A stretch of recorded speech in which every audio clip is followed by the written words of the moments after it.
All right, everybody, welcome to week 3. Everybody excited, but yet sad that it's kind of coming to a close.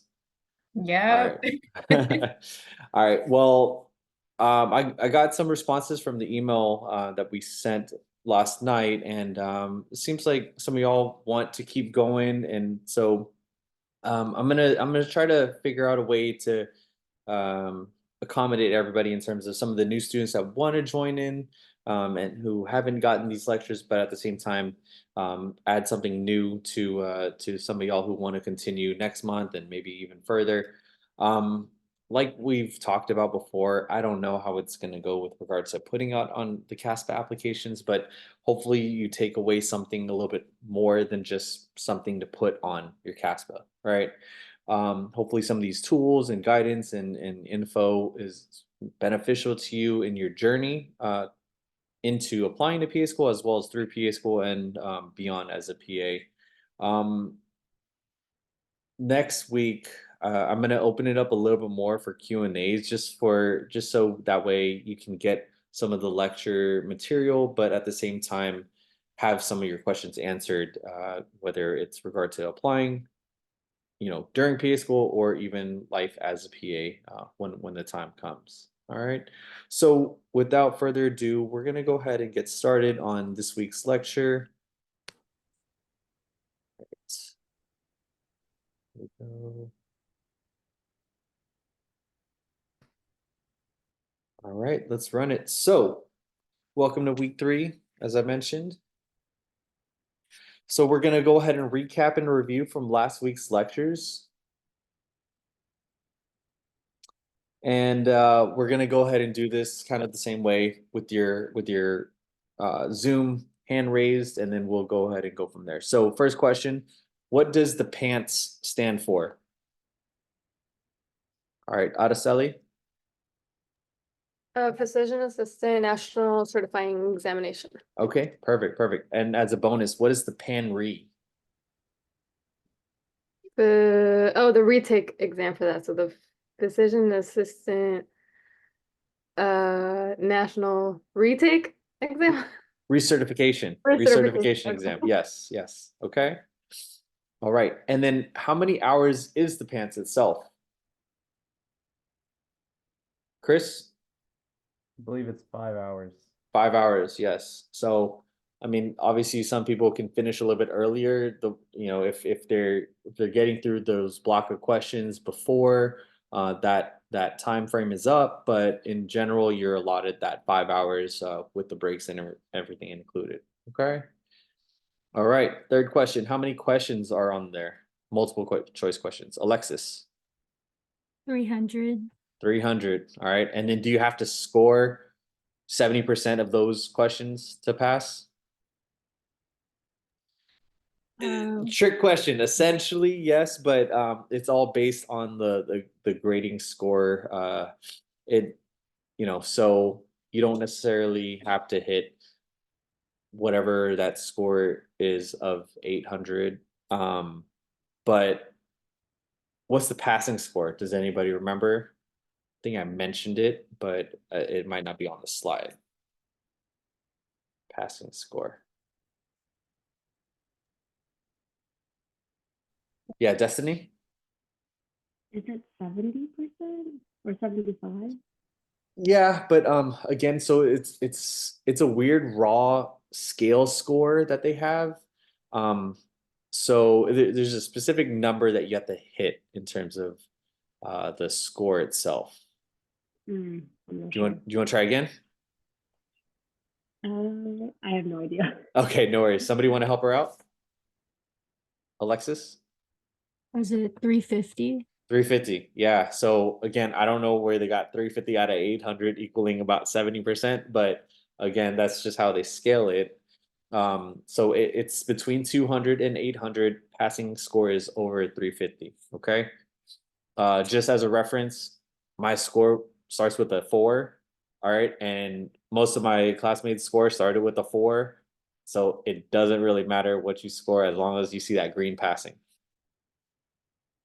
And then obviously there's some people with like a 7 something, but at the end of the day, we're all PAs, right? Okay. Great job. All right. So with regard to the pants, which system has the largest percentage of medical content? Nicole? It would be the cardiovascular system. Exactly. Cardiovascular makes about 13% of the exam. As a bonus question, which one's second? Which system? Nicole, can you follow up that answer? Yeah, I think it's the pulmonary. Exactly. All right, good job. All right, and moving on from the pants, why do we ask for a comprehensive review of systems? Who can answer that?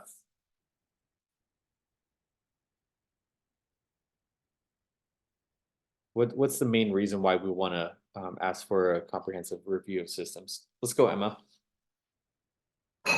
It's because you want to like make sure you're documenting everything that you're doing. Because like if you don't document, there's no proof that you did it, and you don't want to say like, oh, they're not having chest pain when they never said they're not having chest pain, because they could be and they just didn't tell you.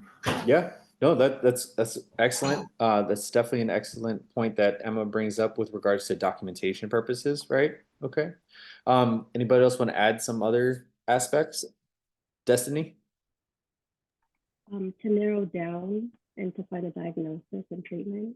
Yeah, no, excellent. Yeah, everything that we're asking the patients with regard to their pertinent positives, pertinent negatives. Sometimes those are extremely important in terms of creating our list of possible diagnoses, which are called what? What do we call those? Differentials.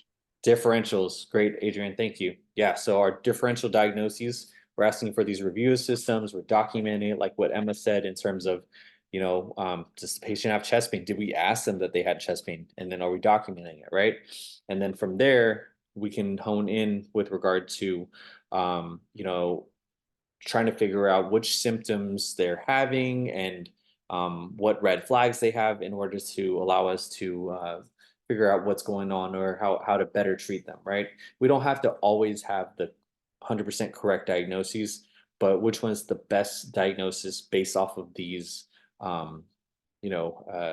symptoms and pertinent positives and pertinent negatives. Nada, you had a question? Yeah, I had a question. As far as for documenting purposes, is it important to have the differential diagnosis? Is that what needs to be there? No, not necessarily. It definitely depends on what setting you're in. Like for example, for ER, for emergency medicine, a lot of times they'll kind of narrow it down to something a little bit broader, right? So they're not going to necessarily diagnose a patient with, a torn meniscus, right? They might, based off of the exam, like, hey, more than likely this is a torn meniscus, but it could also be a knee strain, a knee sprain, Baker's cyst, other things that it could possibly be based on those symptoms and findings. Yeah. For my setting, we typically like to go broad and then narrow it once we have more diagnostics and in terms of an MRI or an X-ray. But I've seen charts where they'll just say like injury to the right knee or right knee pain, but I think more so that way you're diagnosing it correctly, or also even for billing purposes, you would want to say knee strain or knee sprain or knee contusion, right? You're taking that diagnosis with you're creating that differentials and you're creating that diagnosis based off of their review of systems, their history of present illness, and within that is their mechanism of injury, right? How did they get hurt? So, Thank you. Great question. Yes. All right. So next, this is based on our cardiology module, that brief lecture. Blockage in which blood vessel is known as the widowmaker? Araceli? The LAD, left aortic descending, or left anterior descending. Yes, the left anterior descending vessel right there. So on the EKG, you're going to see that in 2, 3, and AVF. But for the most part, it's fairly It's fairly apparent. Let me just confirm. Okay, yeah. So actually,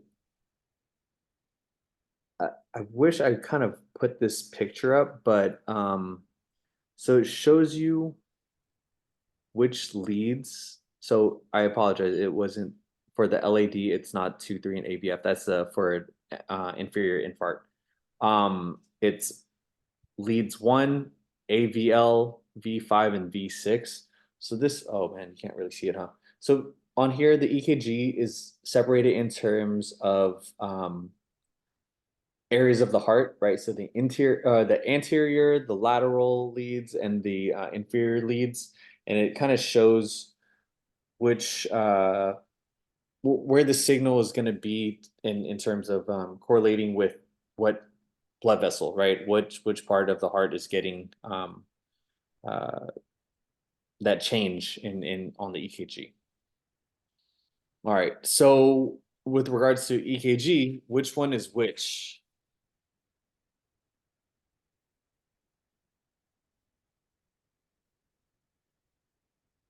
All right, Ashish. The first one is a normal EKG. Okay. The second one is the STEMI. And I Okay. believe the last one is the end STEMI. All right. And then can you tell us what a STEMI is? It's a like the ST, elevation myocardial infraction.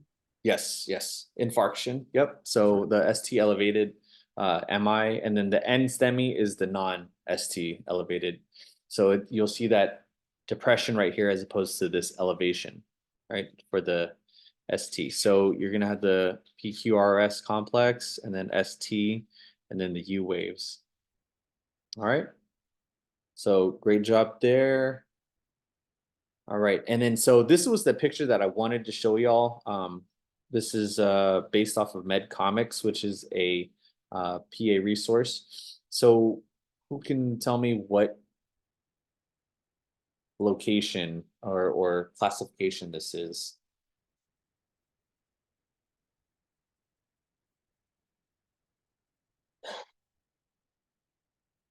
What is this heart failure classification known as? Anybody?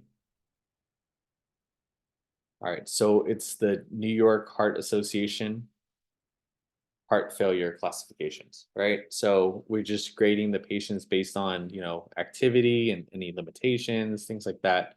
But so New York Heart Association, whenever you're in your cardiology module, you're talking about CHF, patient status. This is typically what we're referring to. Okay. All right, all right. This question here, what is the main cause of ischemic heart disease? Looking for a word. Jonathan, yeah. I think the main cause that we went over last time was atherosclerosis of the coronary arteries. Excellent, excellent. Spot on for there.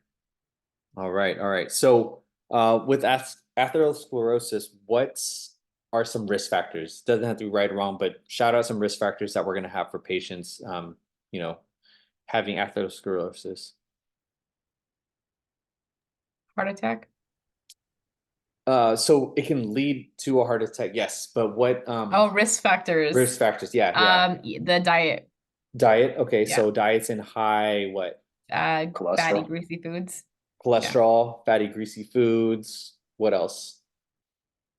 Smoking. Smoking. Smoking. So when you're in PA school and they ask for what's the biggest risk factor for bladder cancer or X, Y, and Z, majority of the time it's smoking. So that's why we want our patients to not smoke, and that's why we talk do patient education about smoking cessation. That's why it's so important for like billing purposes even. So it's definitely something to remember when you're taking your board exam. This patient has a history of smoking, blah, blah, blah. Always kind of have in the back of your mind that correlation between smoking and cancer or some one of these comorbid conditions, right? what other cardiac condition could there's a couple, but there's two that I'm mainly thinking about that could cause, higher risk of an ischemic heart disease. We kind of mentioned it with the cholesterol. What is that called? Hypertension? So hypertension is one of them, but what do we call a patient with high cholesterol? What condition do they have? Hyperlipidemia. Hyperlipidemia. Yes, yes. All right. So those two kind of go hand in hand. And something that, I want y'all to remember, not necessarily when it comes to patient education, but just in your everyday lives and your family's lives. So for atherosclerosis, do you think those blood vessels you remember that picture I drew, right? When I was asking, hey, what is this little plaque thing, right? Do you think that is just because of one double or one, big 20-ounce filet mignon or whatever it is? No, right? It's over time, right? So as you're thinking about that, our all that plaque kind of builds up over time. And so that's why we always recommend at least 60 minutes of physical activity just to get that proper blood flow and also just to maintain a healthy diet, decreasing that LDL and the triglycerides and getting your good cholesterol, your HDLs up, right? All right, Nada, yes? I know we skimmed over the New York Heart Association classification, but Yeah. like in a real life scenario, would we be using these types of classifications when it comes to diagnosing? So how would we use it basically? Yeah, great question. So typically patients, and Jonathan, you're working in cardio right now, right? Yeah. Okay, so correct me if I'm wrong, but at least from my understanding, when I was working in cardiology, we use this a lot with regard to ejection fraction, right? And also, Right. figuring out what the patient's limits are, Mhm. whether or not they need a defibrillator or a pacemaker, things like that, right? Right. So, I can only speak from like an outpatient setting, but I've shadowed some device nurses in our device clinic, and a lot of the times, they use the heart failure classifications to kind of determine whether a patient needs an AICD or not. So usually with an EF of below 35 to 40%, they'll begin to take into consideration, heart failure factors and all that.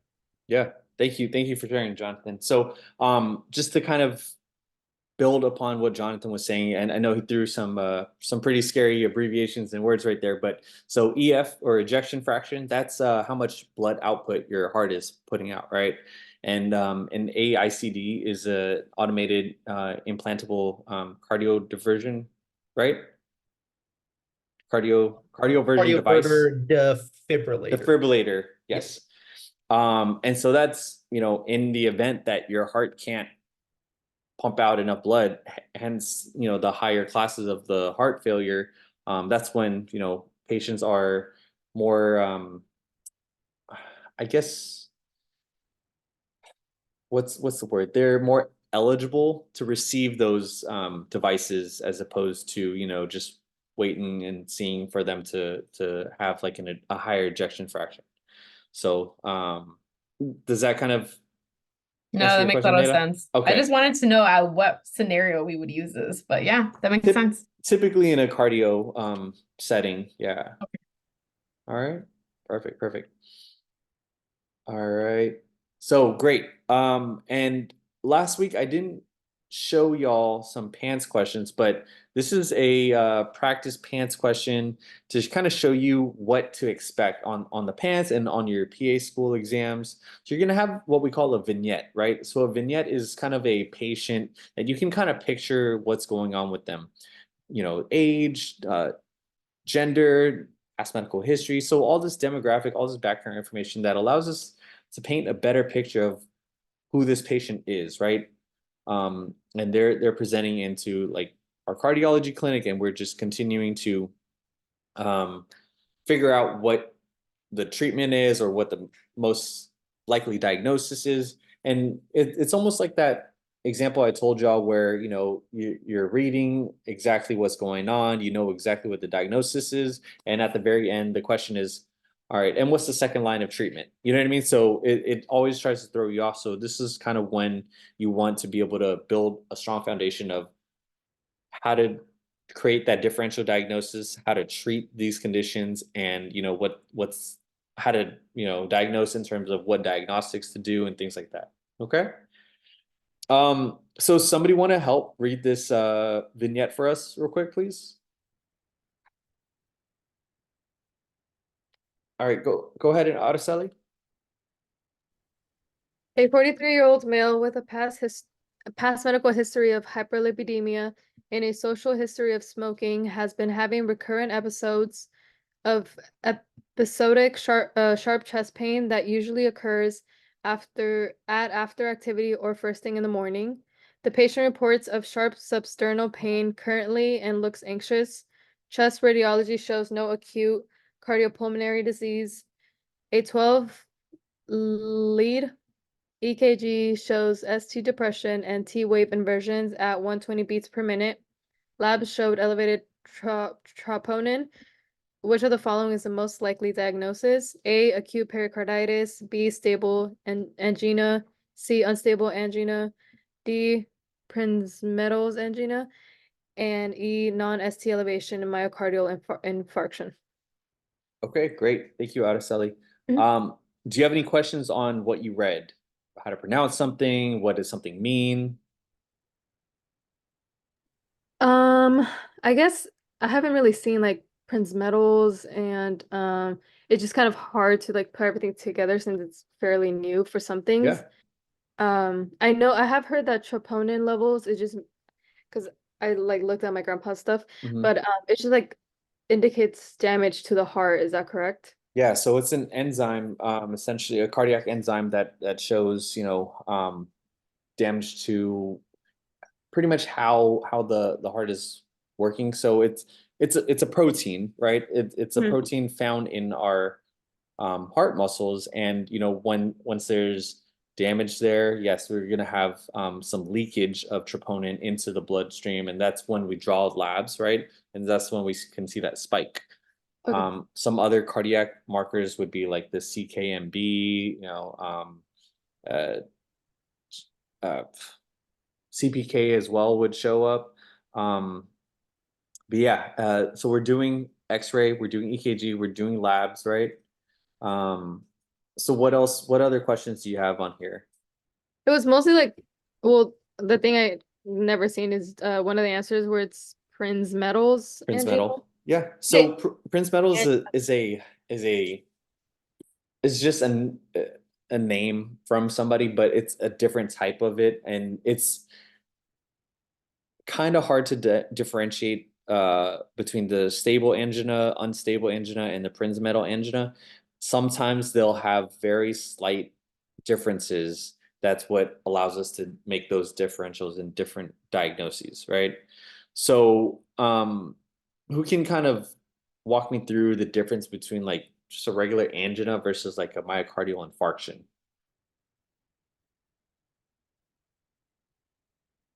What would y'all say is kind of like in your own words the main difference?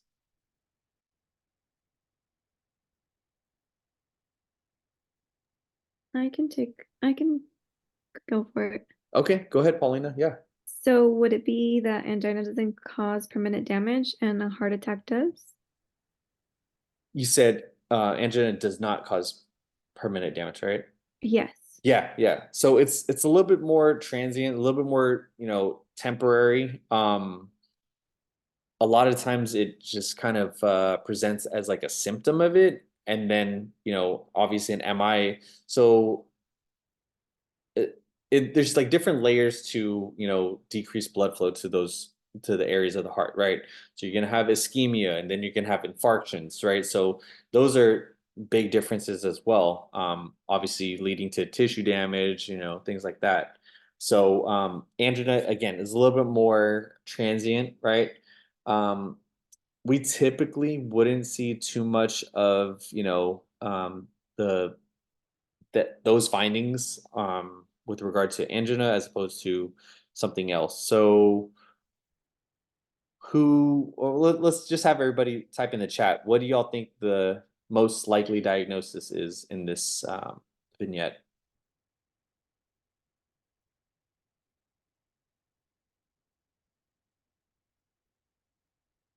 All right, so we got E and STEMI. Yeah, great job, everybody. So what makes this like a slam dunk and STEMI right here? What are your all's clues that y'all found?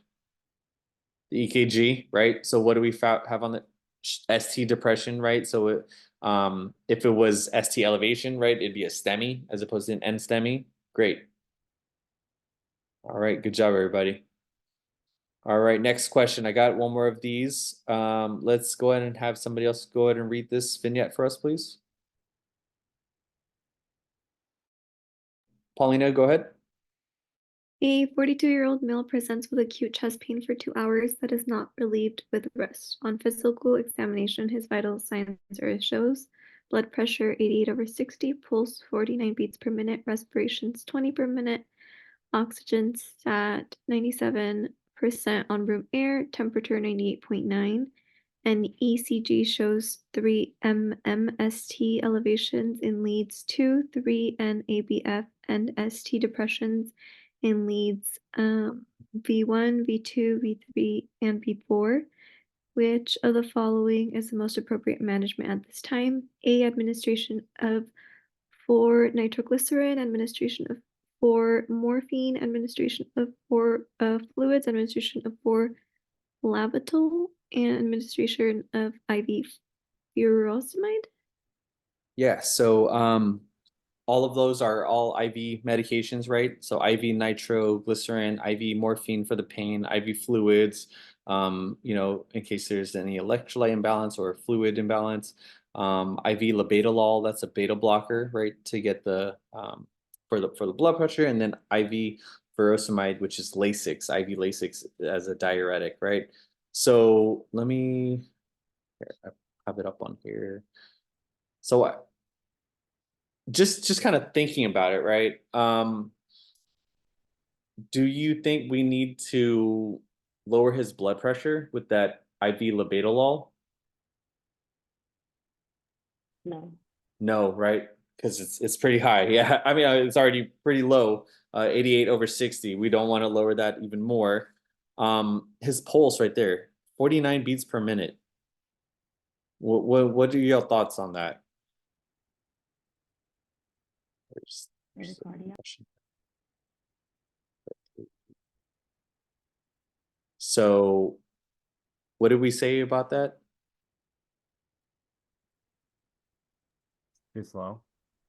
Pretty slow, right? So think about when somebody's heart rate is kind of slow. What's kind of going on?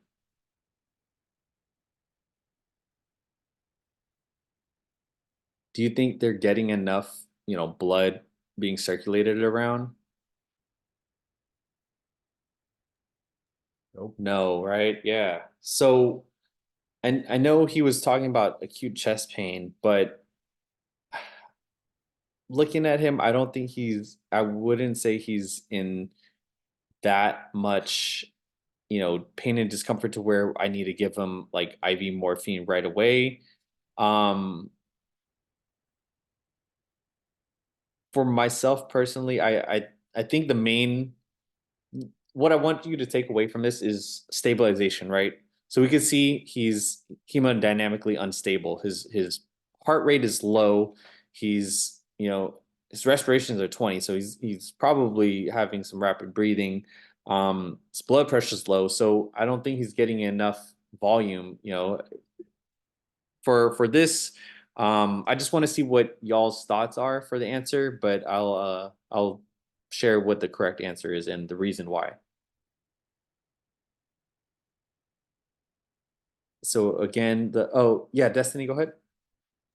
Oh, I was just gonna say, maybe the fluids, Okay, why do you think fluids? because I know, so I work in cardiology as well, Mhm. and when patients' blood pressure is low, we always tell them to drink water. Okay. Maybe something salty, because that increases the blood pressure. Yeah, no, that's definitely reasonable. And like what we talked about for these other ones, right? So labetalol, we can already X that out. We don't want to decrease his blood pressure even more.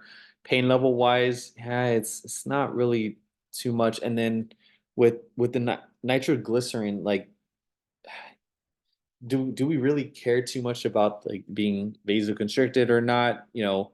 And then with the furosemide or Lasix, that's gonna make him uh more hypovolemic just because we're getting rid of his fluids even more, right? And that's not something we want to do. We kind of want to replenish. So exactly what Destiny said. So from the pants question book, this was the reasoning. So choice C, essentially, so IV fluids is correct. The inferior ST elevations and ST depressions in the inferior leads reflect right coronary artery involvement. Patients with myocardial infarctions, tachycardia is common, but since the right coronary artery supplied the SA and AV nodes, they may present with bradycardia, which he has, right, with a heart rate of what, 49, 40 something. And because of right-sided infarctions being preload dependent, right? We're talking about the fluids.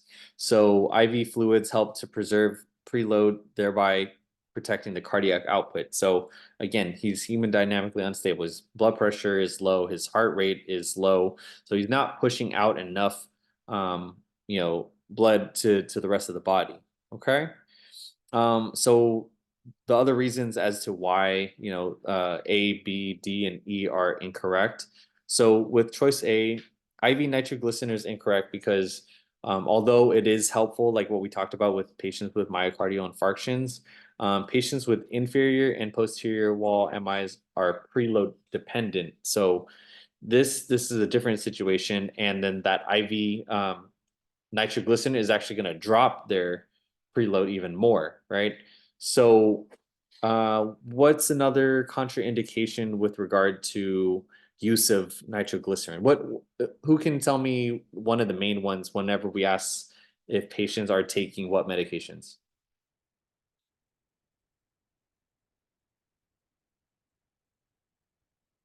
Somebody in cardiology or EMS? Westerners? Um, yes, but there's one specific one that we want to always ask before we administer nitro. What type of medication?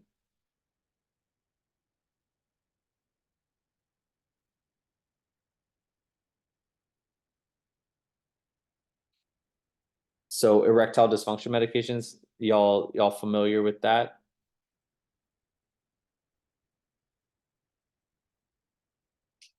Okay, that's sorry, don't worry about it. But pretty much another contraindication with regard to use of nitroglycerin is if their systolic blood pressure is below 90, then you absolutely never want to use that.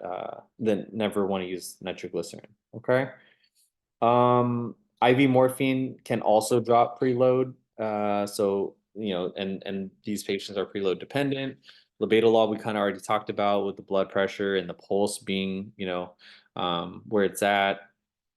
And then the furosemide, it's helpful again with if we're trying to get rid of fluids, right? So if the patient has congestive heart failure, but not necessarily in an event where the patient has a heart attack. Okay. I know that was a lot. And again, this isn't to make y'all know this question and know all the components of it. It's just to show you kind of the steps of these type of PANCE questions. All right, but everybody did great. That was good teamwork. You guys, are able to see what's right, what's wrong in terms of, hey, the vitals are off, right? These are the different findings, these are different medications, and you also have to realize once you get to the PANCE or even PA school, you have to know the different types of medications, their mechanism of actions, and contraindications is another huge one. So this test, not necessarily that what's going on. I mean, this is pretty obvious that he has a myocardial infarction, but it tests the pharmacology of all the cardiac meds. All right. Good job, everybody. Any questions with what we covered just recently, with last week's cardiology module, and then, you know, talking about cardiology right now. We're reviewing it. We're good? Okay, cool. So I just wanted to bring this up. I know everybody is at different stages, with regard to PA school. Some folks have gotten accepted and will be starting soon. Some folks are, you know, in the process of applying, but it's never too late to, or never too early to kind of having, you know, in the back of your mind what resources you could use or what would you need depending on your study style, your learning style, and at the same time finances too. All of these resources, they vary in prices. Some are free, some are subscription based, and you know, I used majority of them, and I think it was because I didn't know which one helped me the best, and I had to kind of uh, piggyback off of a few different ones and just kind of go from there. Just really tag team didactic year and clinical year, and obviously studying for the pants. All right, so number 5, there were a couple that I left off the list that I was like, man, this could have been helpful too. At least it was helpful for some aspects, but my tied for 5th would be MedComic, which is it's a series in which, you know, there's funny illustrations and mnemonics to help you remember different diagnoses and different conditions. So that New York Heart Association comic that y'all saw, that was actually from MedComic, and the author is a PA, Jorge Muniz. So I met him, I think once or twice at an AAPA conference, and you know, so just seeing how he explains everything, just kind of like key points with regard to conditions, and as well as their as well as the what's it called, comics and illustrations itself is definitely helpful. They had one specifically for EKG interpretation, so that was also helpful during cardiology and emergency medicine. And then online med ed. So they started off as more so a medical school resource, but they branched off in terms of creating a PA resource as well. So they have different tables, they have lectures that you go through. It's not as in depth, but it's kind of like your quick and dirty, like, you know, run through it with regards to lectures.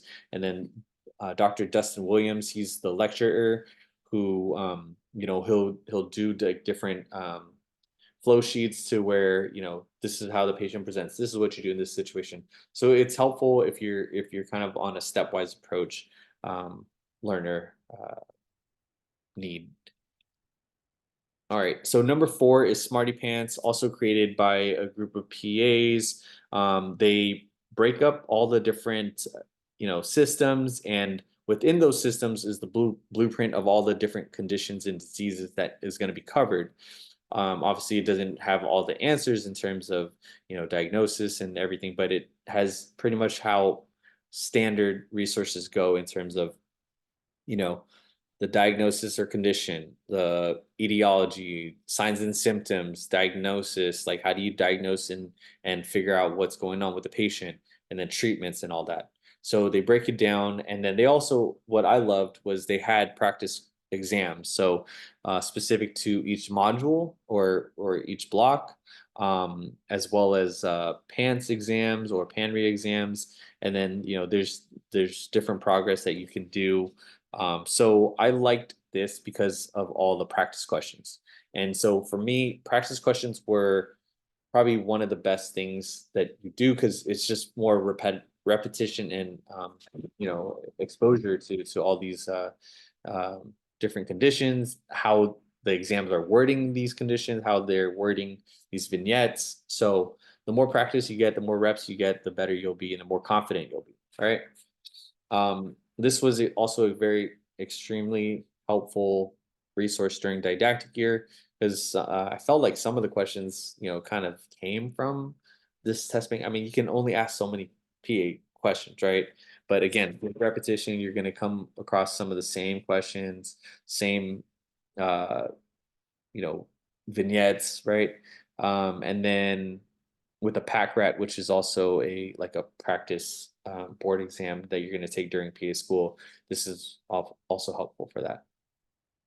All right, so third one, Rosh review. I believe this also started as a medical school resource, but the questions were definitely harder than Smarty Pants, and I feel like they mimicked the pants a little bit more because they go a little bit into more depth, but also you're able to answer the questions. And if you do like the learning route, you'll or the mode, you'll study mode versus like test mode. Study mode was like you pick an answer, you submit your answer, and if it's right, it says you're right and it gives you a little explanation. If you're wrong, it highlights which one you marked and then which one is the correct answer, and then also again an explanation of why that answer is what it is. So I liked it, and now they transitioned to creating more of a PA centric platform and program. They also have like a rapid Rosh review, which again, as you can see on here, is a little bit more like quick and dirty review to, all right, this is how a patient presents, these are the signs and symptoms, this is what we would find on physical exam. Sometimes they're in bold in different colors, so that way you can use that color association to, help better remember what's going on, and B, buzzwords of different conditions, which we'll talk about later on in the lecture. So this was Rosh review. For our program, it was included, so we got a Rosh review subscription through Ketchum, and we also were required to answer like a certain number of Rosh review questions before our next rotation and things like that. So I think it's all program dependent, but if your program doesn't have it, I would ask them to hook it up with this, or even go out and find it yourself. And you can maybe even get the subscription for didactic year and clinical year, and for studying for the board exam. All right, so so this was something new, right? So they broke it up in terms of didactic year and then clinical year. So building that strong foundation during didactic year, and then obviously, passing your end of rotation exams and taking your PANCE exams with all those question banks. All right. So this is kind of what I was explaining, right? So this is their practice questions. You can change the amount of questions you want to take. They have all those questions. That's a lot of questions in that test bank. And then they also show you, with regard to which systems you're strongest in or weakest in, which ones you need to focus on and brush up on. They also break it up in terms of like those most likely diagnosis questions, or those treatment therapeutic questions, or diagnostic questions. So they'll keep track of which questions you're missing or getting right for that as well. And then a bunch of resources. PDFs were, great with regard to being able to write it on my own iPad with the notes on the side, things like that. And so I like how some of these resources you were able to download the PDF lectures and stuff. That way, it's all in one spot. All right, number two. This is what I feel as an absolute game changer. I wasn't able to really utilize this because the PA who created this platform actually graduated the same year as me. So I love what he's done with this platform. This is PA Zach Murphy. So he goes through every single topic and talks about it in depth. It's almost like Khan Academy for medical school and PA school students. And I'm sure some of y'all have used Khan Academy during college and maybe even high school, but this is on a whole nother level. Seeing the lectures that he put together, I was like, I kind of want to go back to PA school just so I can utilize his resources. It's that organized and that efficient, and the way he explains things, spot on. I can't speak highly enough about this, even from looking at it from a PAC standpoint, but I think this is going to be extremely valuable, and it's all on YouTube. I think it's all free. He might have some subscriptions, but for the most part, I think this is probably going to be up there with regards to one of the best resources to utilize. And then last but not least, oh yeah, so this is kind of like a screenshot of how his lectures are. Um, you know, he writes very neatly and draws very nicely as well. I think his other partners help him out with some of the illustrations, but the way that he's able to explain everything, the way that it's all organized, it's just like I said, a game changer for PA education for sure.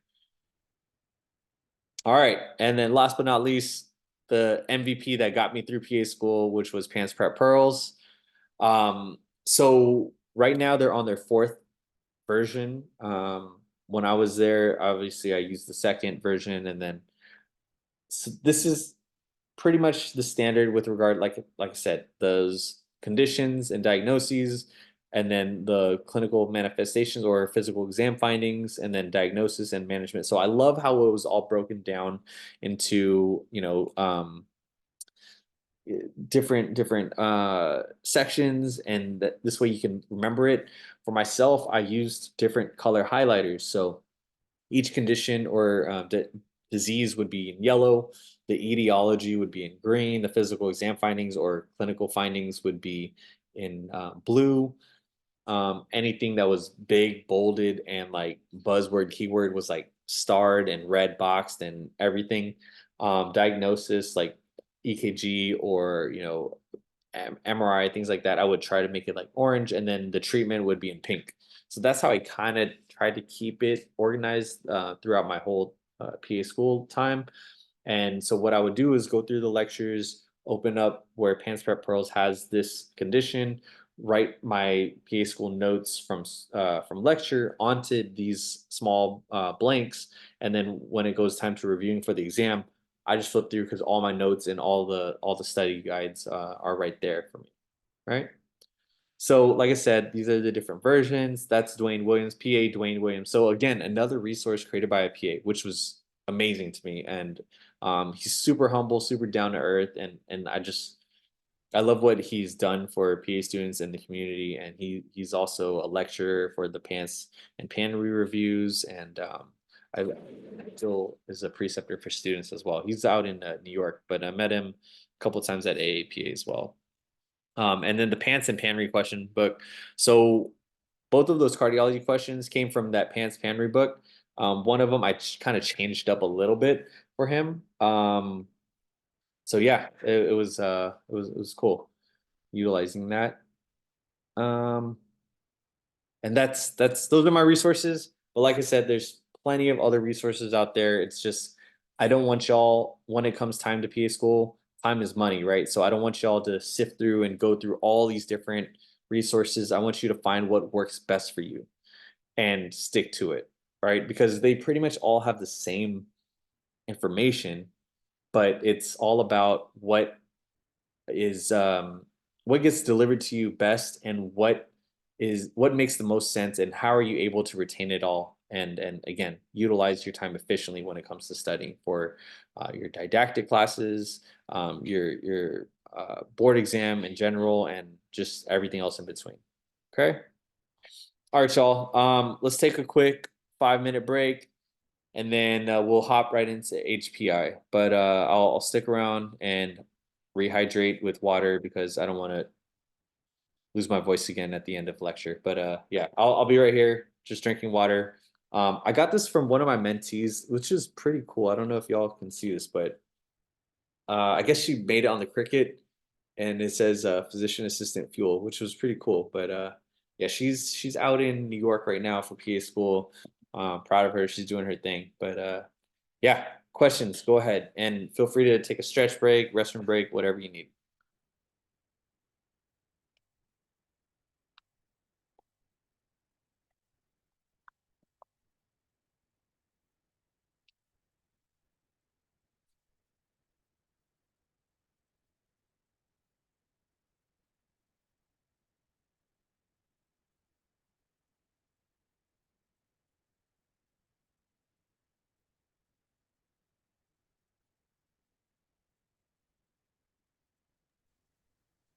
I had a quick question.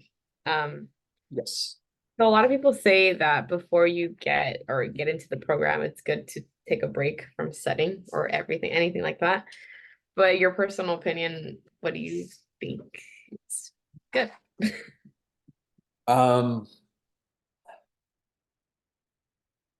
So I don't want to be a hypocrite and be like, don't do as I say. Excuse me. But when they say review your anatomy and physio, definitely review your anatomy and physio. And you don't have to go into depth with regards to like osteons and trabeculae and things like that. But it's more like, okay, generally speaking, know the main parts of your anatomy classes, right?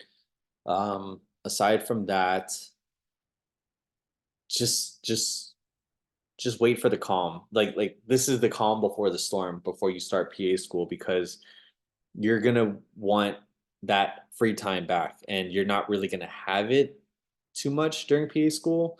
Um, I myself, so I worked as a scribe for the cardiac EP, and then I was able to travel and scribe remotely, which was awesome. So I got to get my traveling out of the way, visit my friends across the country and stuff like that. And in the meantime, still work for him and get like, that knowledge. But, I think for me, it was just, all right, let me have my fun, but at the same time, still be, in medicine so I don't forget things. And then I knew that once August rolled around, it was time to hit the ground running and just really hone in. And I kind of didn't have too much of a life until I got the swing of PA school down, and went back to playing flag football on the weekends with my friends, and spending time with family and friends and stuff like that too. But um, I would say if it's been a while before, but between the time that you took anatomy and physio and now, go ahead and do that to brush up. But otherwise, just try to relax. Just try to be less stressed out before you start PA school, because it's going to be a whole different ball game. Thank you. Of course. That was the transition from your post back at East Bay. So Was it reflective of the probably not the pace, but I guess like difficulty and so I would say pace wise was similar in the sense that so you're taking like 3 4 different classes and having different professors, but with PA school it's like ours was module blocks, right? So we would just focus on all the cardio stuff. So the lectures were long and tedious, but that's all we were doing, right? We were only studying cardiology during those 3 weeks, as opposed to like during post back when I was doing biochem and endocrinology and gen chem, you know what I mean? So it was different in that sense. And also I think the other thing is, I was working during post-bac as well.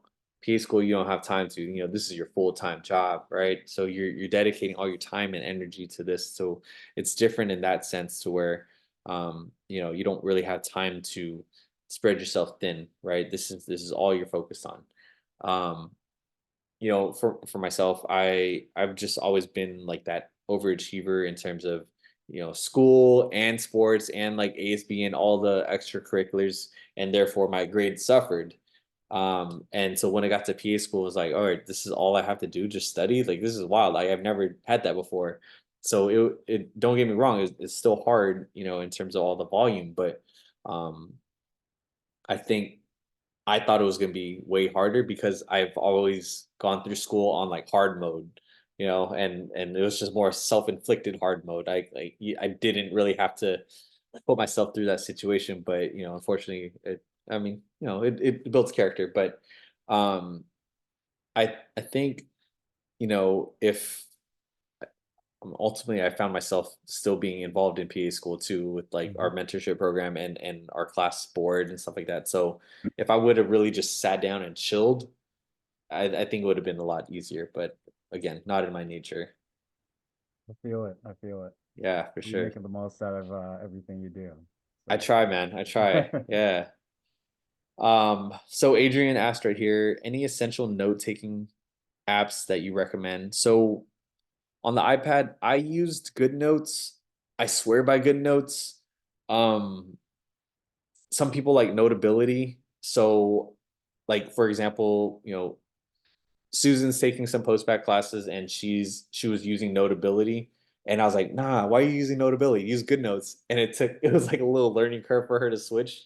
So for me, like it just makes sense. It's a lot more efficient. I can, you know, pull PDFs in and highlight things and X, Y, and Z. And then she's like, yeah, you can do it on Notability too. I'm like, well, I like GoodNotes. So I'm team GoodNotes and I'm gonna stick by that. Did she switch over? I don't know. You have to ask her that, but I think I think she's utilizing GoodNotes now just because I put her lectures on GoodNotes. So Oh. yeah. I did switch over. Oh, you did. I Oh, did, but there's certain features that I still like on Notability that yeah. I think it's just the user friendliness of Notability that I like compared to Right. GoodNotes. Yeah. Yeah. I'm team Notability. Yeah. Well, Richard and Jonathan are also good notes team, so there you go. But yeah, I mean, I like I said, whatever works best for y'all. I mean, some people still took handwritten paper notes. Um, so to each their own, but I mean, they were definitely some of the older people in class. So like I said, to each their own. Some people typed up their notes. Some people slept during class, so everybody's different with regard to note taking and all that. Hey, and some people didn't have good notes or no notability because they didn't have an iPad because they used the Microsoft Surface instead, and they swore by that, right? So whatever works best for everybody. I'm not saying you absolutely have to get an iPad and get good notes if you get accepted into PA school. It's just whatever works best for you. Richard, what's Notion? Is that a note-taking app as well? Yeah, so I got this from a guy named Ali Abdo, and honestly, I've been using it as like recall, so you can type out like questions, and then you can make like bullet points, and then you can hide those bullet points, so you can like quiz yourself with those questions, and it's been helping me out a lot to go through like, just lectures, boom, boom, boom, and then practice and review. And you can like honestly just insert PDF pictures, whatever you can think of quickly, It's much, I use good notes too. I use honestly all the handwriting ones, but I feel like I just take forever handwriting, so I just switch over to Notion. Okay. And honestly, whatever works best for you, everyone learns differently. I just figured like Notion gets me through everything quicker. Okay. Yeah. Awesome. Well, there's another team right there. I feel like we got more options for note-taking tips than we do for presidential candidates. So I'm all for it. What about Anki? Did you ever use that? So I used Quizlet more than Anki. And the reason why was one of our anatomy TAs, he actually he would put the pictures from lab or from the anatomy lectures and create like those Quizlet flashcards off of those diagrams. So I just was like, all right, well, if some of those anatomy stuff is already on there, so I'm going to put my lecture stuff on Quizlet as well. So I had to do the Quizlet Plus thing. Nowadays, everything's all subscription based, but yeah. So that's what I used. I've seen Anki with a lot of my med school friends. But I think once you get into like the test taking aspect, like Rosh Review replaces that, Smarty Pants replaces that. There's this thing also called UWorld. UWorld is notorious for having hard board exam style questions. So if you want to really challenge yourself, UWorld questions for sure. Yeah, thank you. I Yes. also like was looking at it, but I think Anki is like a little bit harder, and I feel like Quizlet would be user friendly. Yeah. Yeah, it's definitely more user friendly. I mean, seeing how it is now versus how I was, during PA school, there's so much more features, and I think there's a feature where you can like upload your lecture notes, and it uses AI to essentially create like a practice test for you. So I think all of these features is great, but I don't want people to get overwhelmed by all these resources, and I want to make sure you're being as efficient as possible. All right, cool, cool. We ready to move on to HPI and then our ortho lecture? Good, cool. So talking about HPI, we talked about it, a couple times with those first two cases. So again, old carts, onset, location, duration, characteristic, alleviating and aggravating factors, radiating or relieving factors, the timing and severity. So this is one way to take an HPI. And I found this through osmosis. It helps kind of consolidate everything that we talked about in the previous lectures. But this is also another thing that is utilized during PA school, taking HPI, which is OPQRST. Sometimes there's even a U component to it, but for the most part, I would just like y'all to be aware of OPQRST. So somebody want to help read this slide for us, please?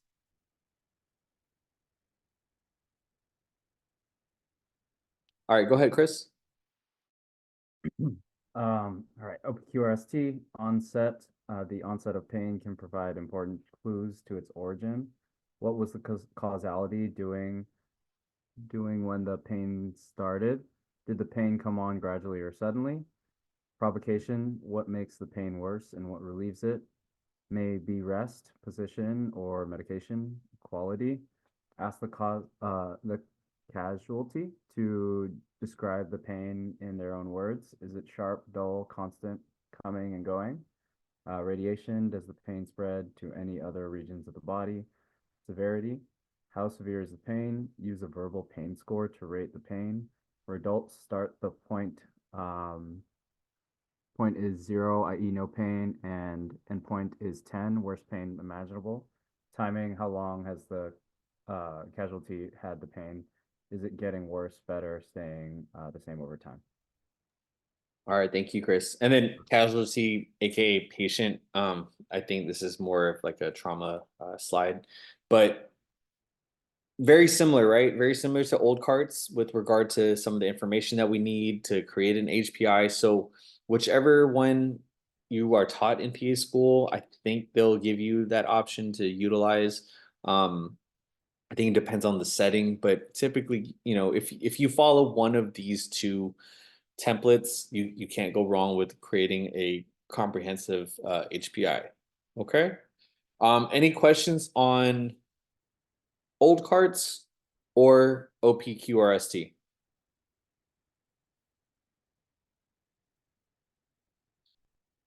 No? Okay. So with that comes this practice time that you all are going to do. So as some of y'all might have seen going through the slides, there's no HPI.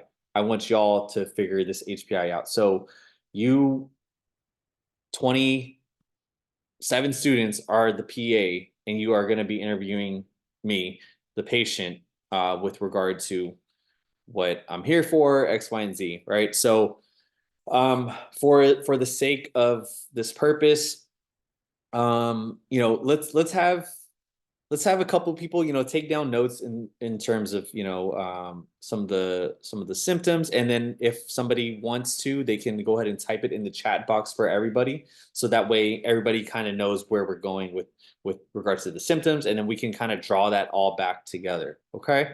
So let's say, for example, my name is, Mr. Johnson. All right. I am a 27-year-old male, and I'm presenting with knee pain, right knee pain. All right. So somebody want to kind of set that up in the chat, so that way we know what we're dealing with.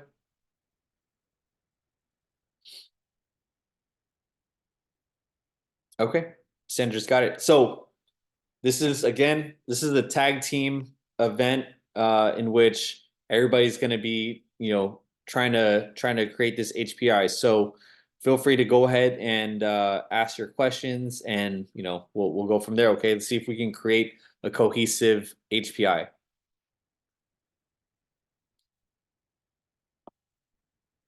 Don't forget introductions too. Pretend like you are in that OSCE setting, that PA student setting.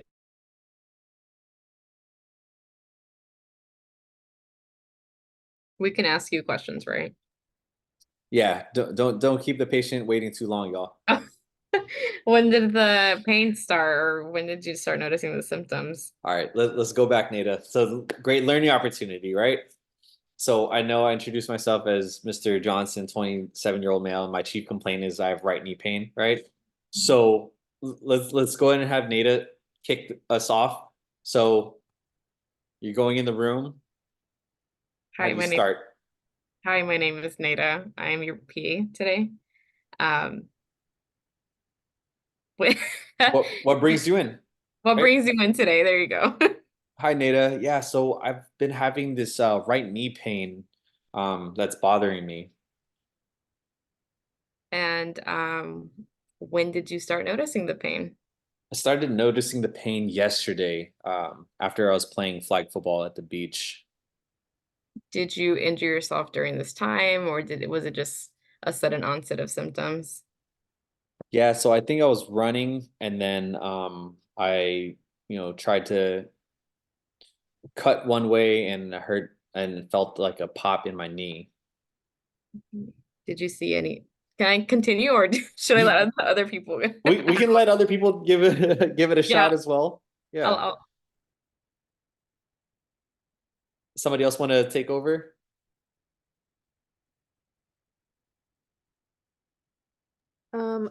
I would just like to add, well, should I introduce myself too, or? That's okay. You all are the collective PA. Okay. PA. Yes. Is there anything that makes the pain better or worse? If I don't move my knee, it feels okay.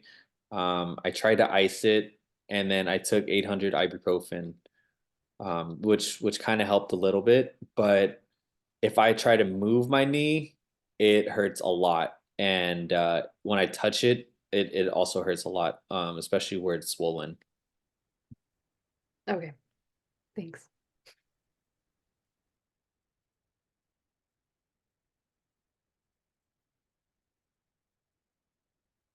Destiny? PA Destiny? What would you rate the pain? I would Out of rate 10? I would rate the pain as a 7 out of 10. 7? Okay.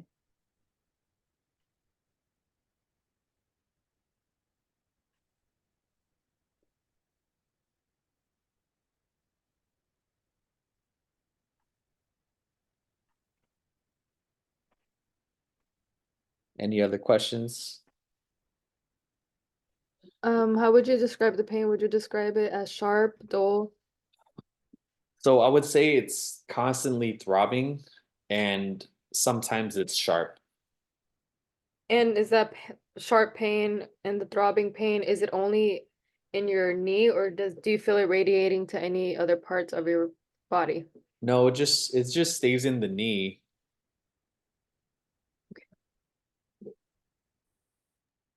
Do you have any previous history of knee injury on the right knee? Not with my right knee, but I tore my meniscus in my left knee back in high school, and it's pretty similar to what's going on. Have you started taking any medication for it besides ice? Just the icing and 800 milligrams of ibuprofen.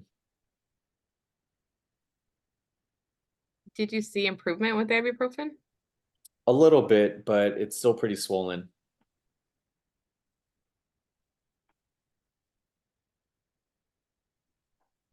Is there bruising or discoloration? There's no bruising, just a lot of swelling. Okay. It's pretty swollen. It looks like a grapefruit.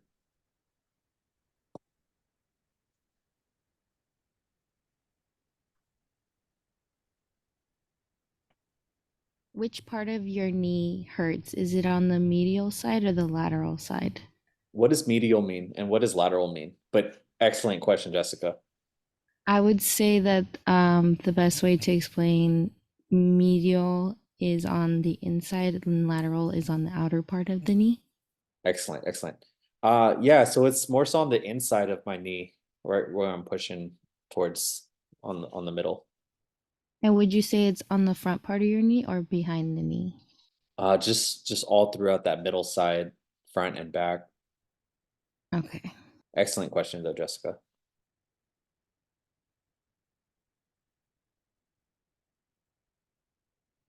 Any other questions? Anything else anybody wants to ask? How's your range of motion? Can you walk on it? No, I have to use somebody else's crutches to get here. I can't really straighten out my leg. And I can't really bear too much weight on it because it hurts. Good question, Paulina.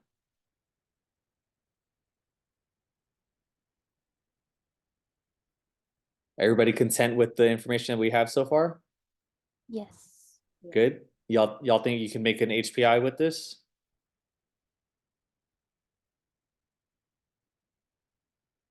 Okay, so go ahead and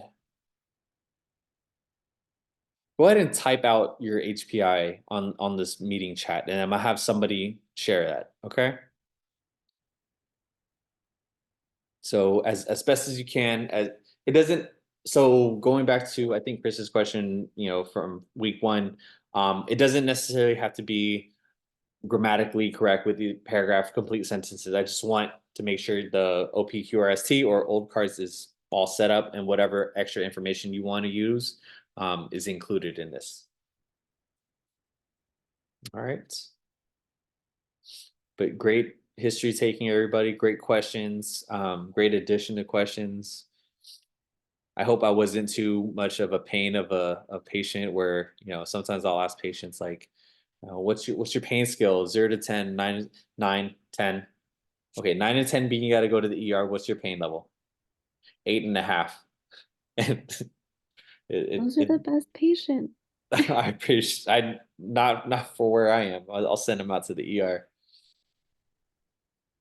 I'm sorry, what was it? Was it the left or right knee? It was right knee. Right Right knee. knee. Yes. All right, so let's give it a couple more minutes, and then I'm going to randomly pick a response to present their HPI to us.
All right, y'all need a couple more moments. Almost there. A few more minutes. Okay, for sure. Take your time.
Hey Ashish, so let's fix one thing on your.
Hey, a lot of these are really good, y'all. Good job.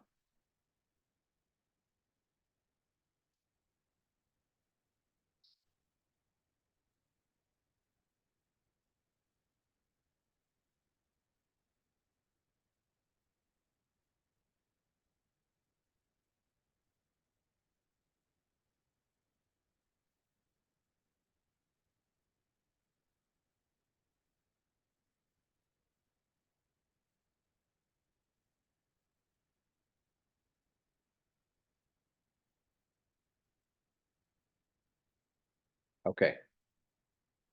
Great job, everybody. Somebody want to volunteer to read their HPI for us real quick?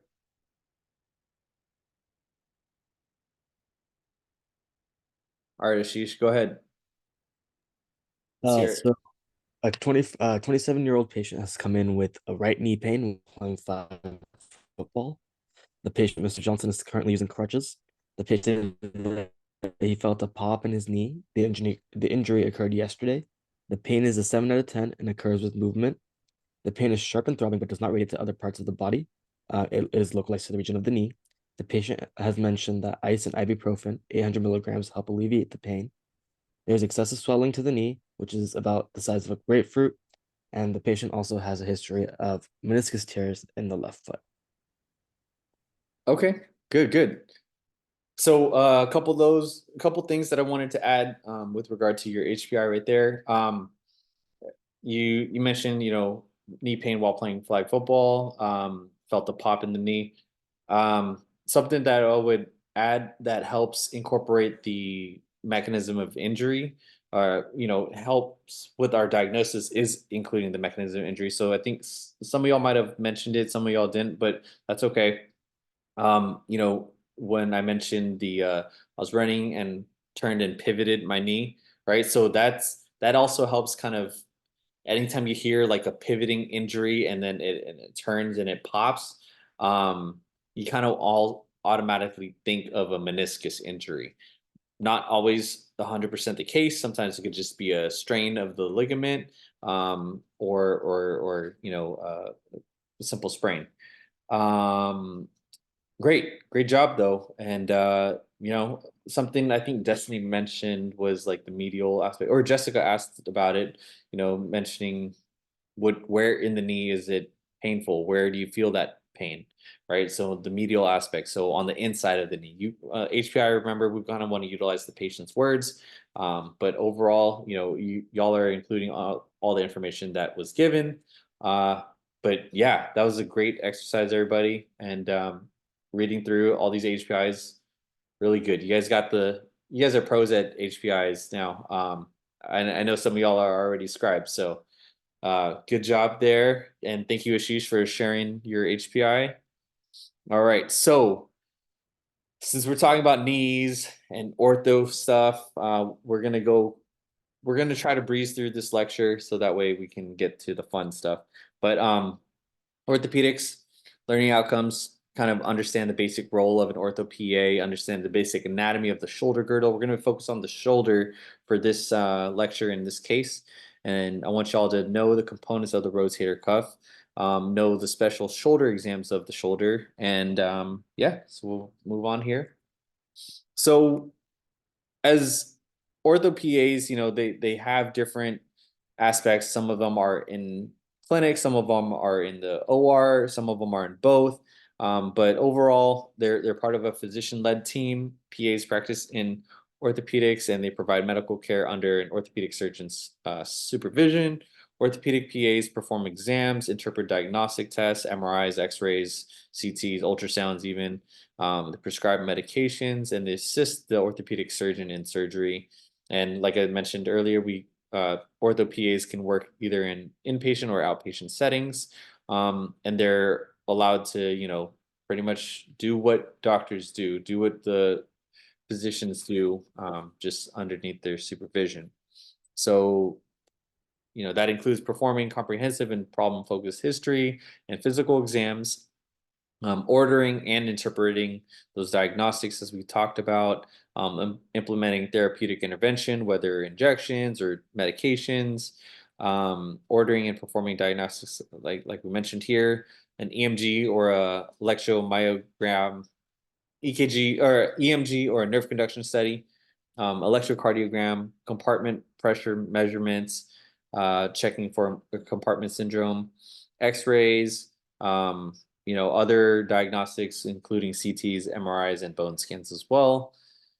Perform procedures in which we, numb up the areas via digital block on fingers or toes, regionally, performing minor outpatient procedures such as hardware removal, INDs, incisions, drainages, K-wire removal, percutaneous pinnings of fractures, tendon repairs, wound closures, wound debridement, needle biopsy, and wound management.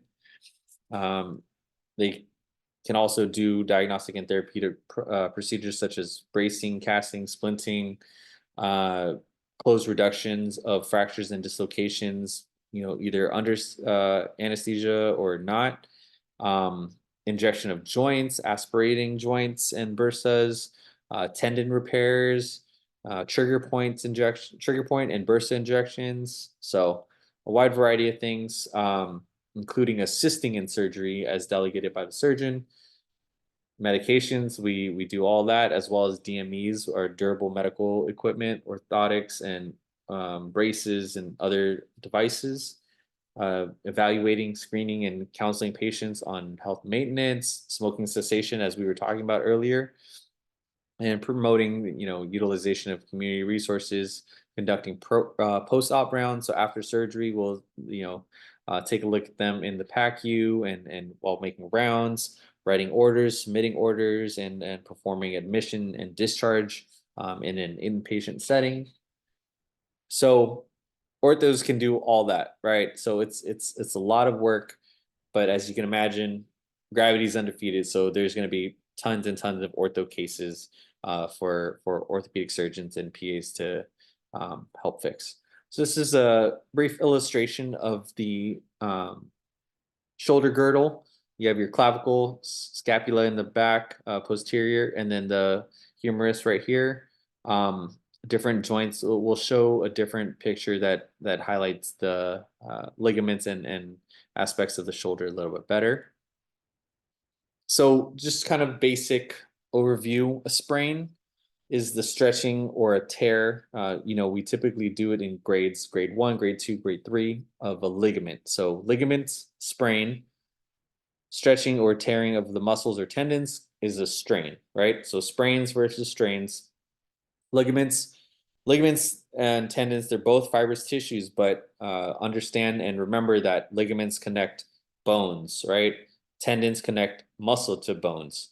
So, the rotator cuff muscles, we all have rotator cuff tendons. We don't have rotator cuff ligaments, excuse me. So again, fibrous tissue connecting bones is ligaments. You sprain it, tendons and muscles, that they connect muscles to bones, and you strain it. All right. Basic anatomy. The AC joint is the acromioclavicular joint, which comprises of the acromion right over here, as well as the clavicle. All right. So right here is where the AC joint is. And the glenohumeral joint, or the GH joint, that's right over here where the humerus and the glenoid. You can't really see it in here, but it's pretty much right in between, right behind these rotator cuff tendons and muscles. So that's where our glenoid and our humerus attached. That's that ball and socket joint.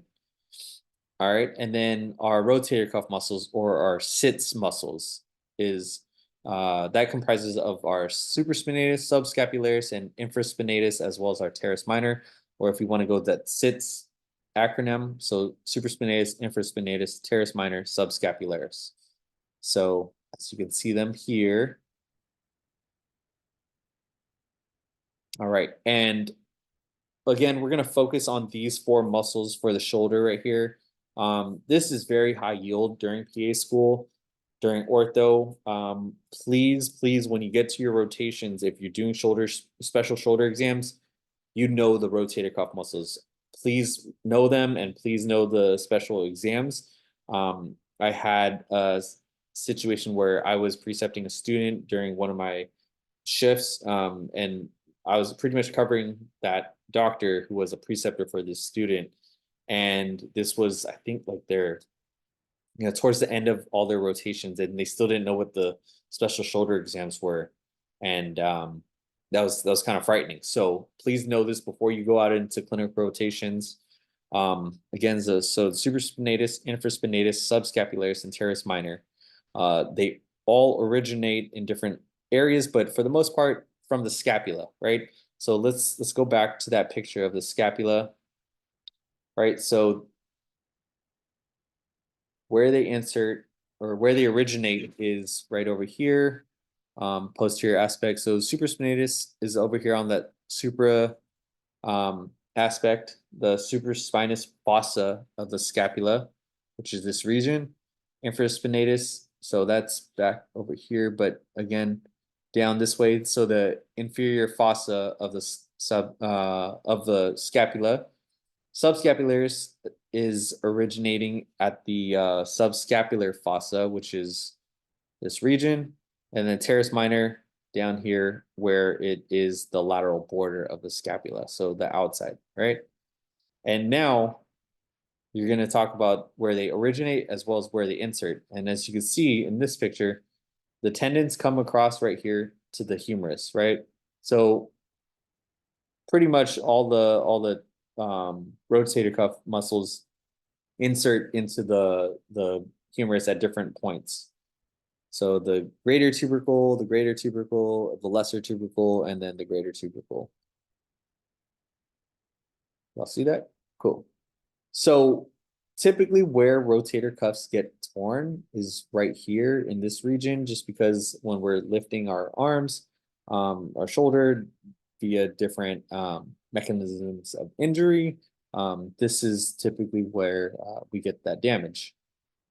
So obviously the 4 rotator cuff muscles are responsible for different actions. So the supraspinatus is responsible for abducting, or lifting our arm up, out to the side. Infraspinatus is for lateral rotation, so rotating out like this. Subscapularis is for medial rotation, rotating in, and then teres minor also for lateral rotation and adduction, right? So they all work in conjunction with each other to allow that full range of motion and stability in the shoulder.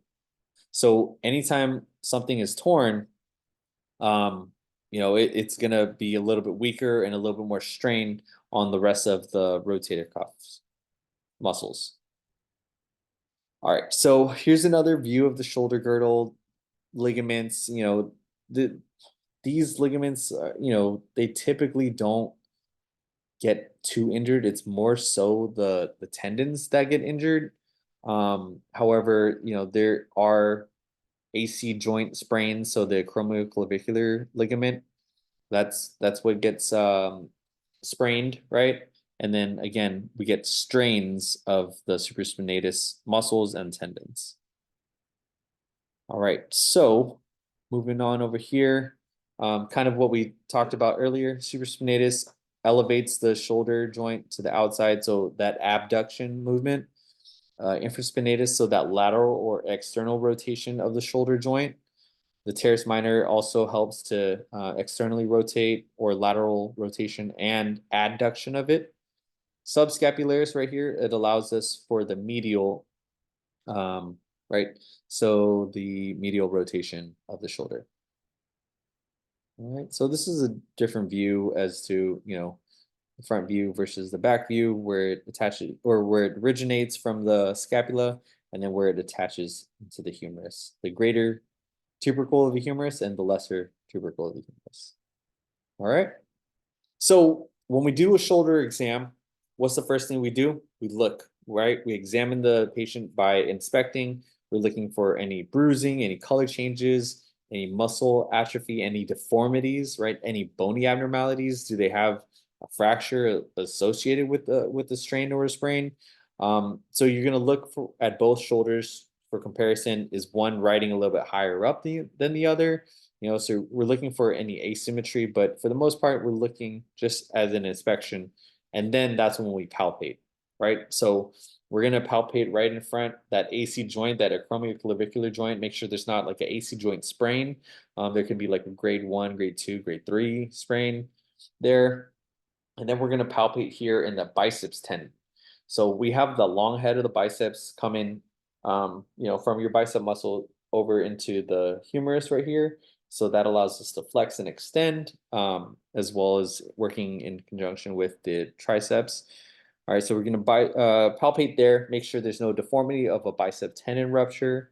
And then the coracoid process, that's that sticky protuberance coming out of the shoulder right here. And then the subacromial space, that's just kind of like right in that shoulder joint, making sure there's no, defect of a tear or anything. Anytime shoulder patients have these shoulder pathologies, it's gonna hurt. It's gonna hurt where you're palpating, regardless of what type of injury it is. So a lot of times it can kind of mask each other in terms of, all right, well, you're pressing here. It could be a supraspinatus tear. It could be a, just a regular impingement. It could be a biceps tendon issue that's radiating. So therefore, we take our physical exam to the next step by checking our range of motion, checking the strength, right? So we're having the patients lift up, abducting, and then internally and externally rotating. And then, that way we can see, all right, which one of these muscles is more likely to be injured based on, our range of motion and our strength test, right? So this is, again, just checking for range of motion, and we'll go over the special exams. So these are what we call the provocative tests, or the special shoulder exams, special shoulder tests. So when we're checking for, biceps tear or biceps pathology, we're doing the Jurgensen's test or the Speed's test to take a look at their biceps. When we're checking for impingement syndromes, we're doing what we call a Neer's test. So a couple things when we talk about Neer's and Hawkins, right? So the Neer's test, that's when you're having the patient, y'all can still see me, right? Okay. So this is when you're having them kind of like empty a can in front. And this is the empty can test or the Job's test, where where they're emptying out a can in front and you're kind of applying pressure and pushing down, resistant, and you're having them resist that strength. But with that, you can also check a Neer's test, to where they're lifting their arm up near their ear. Okay, so kind of remember that when you're doing that shoulder exam. Near's test is near their ear, okay? And then for Hawkins test, you're also checking for impingement of one of those rotator cuff components. And think of it like, so you're forward flexing their arm and you're at a 90-degree angle and you're internally rotating their arm right here and their shoulder. So that is almost like a hawk, right? So a Hawkins test, you're checking for impingement, but their arm is kind of like a hawk in that instance. So and just those are two ways that you can remember that.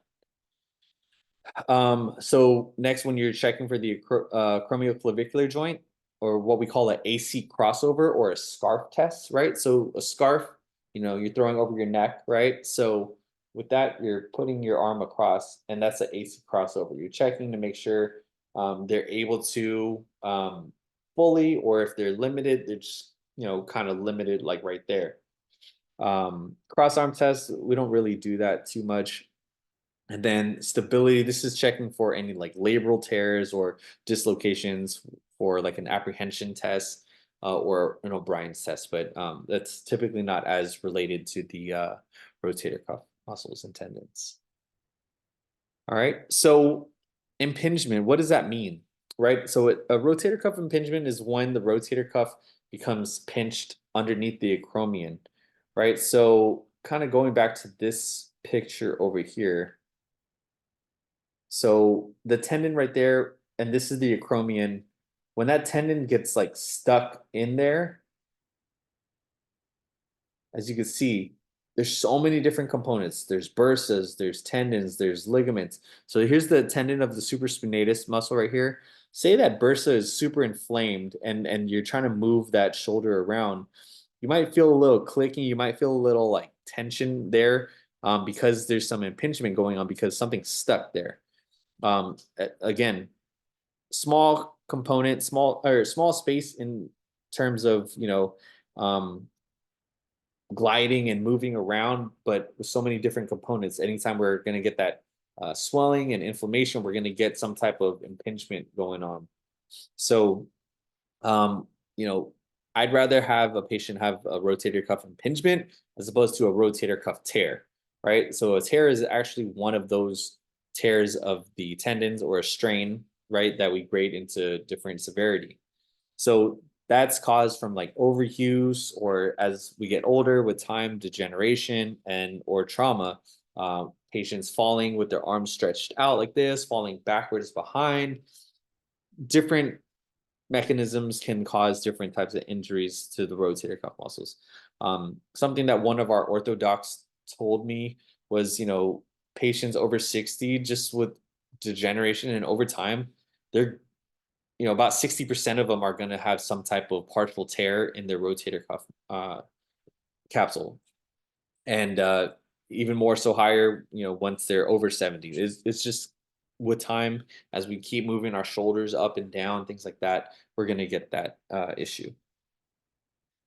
All right. So I know that was a lot, but like I said, I'm trying to mimic a PA school lecture. So that's kind of the quick and dirty rotator cuff lecture. Any questions on that?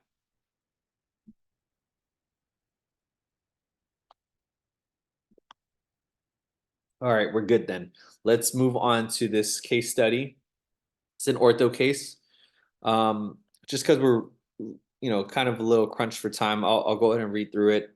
So 39-year-old male, Mr. Davis, date of injury was yesterday. All our patients tend to get hurt on the Sunday before lecture for whatever reason.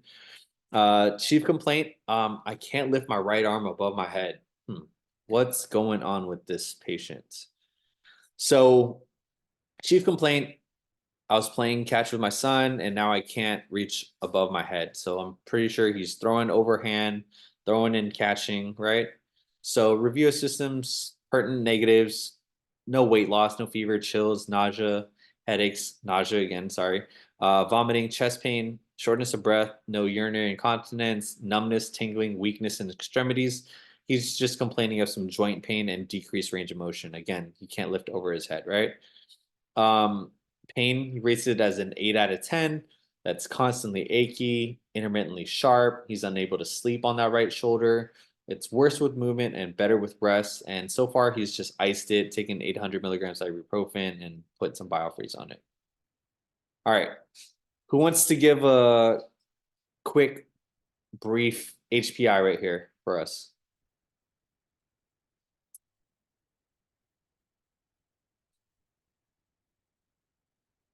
I'll go ahead and leave this slide up so that way somebody can give us a quick HPI.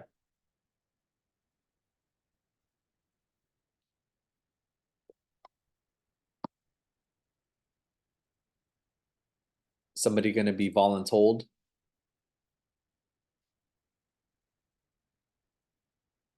You want us to read it? I can read it. So if possible, can you give us an HPI? Let me read. Okay.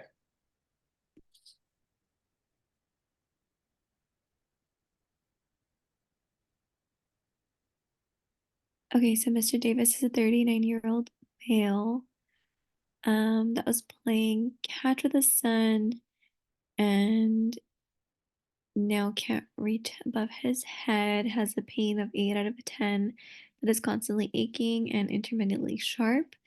Finds that he's unable to sleep on his right shoulder. The pain worsens with movement and finds relief at rest. Has been treating with an ice pack, biofreeze, and ibuprofen. And has joint pain, decreased range of motion, and does not present weight loss, fever, chills, nausea, headaches, vomiting, chest pain, shortness of breath, urinary incontinence, numbness, tingling, or weakness in extremities. Okay, great. Thank you, Paulina. Anybody else want to add anything?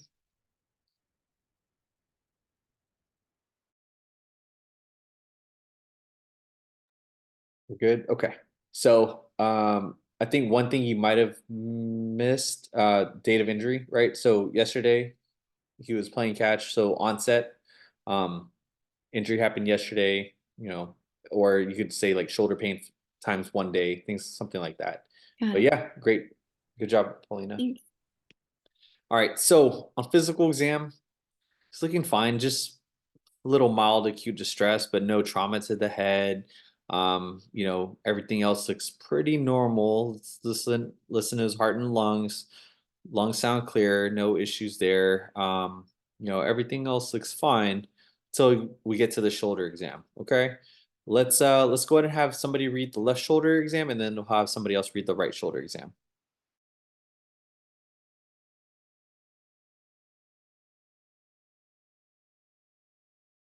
Yeah, go ahead, Destiny.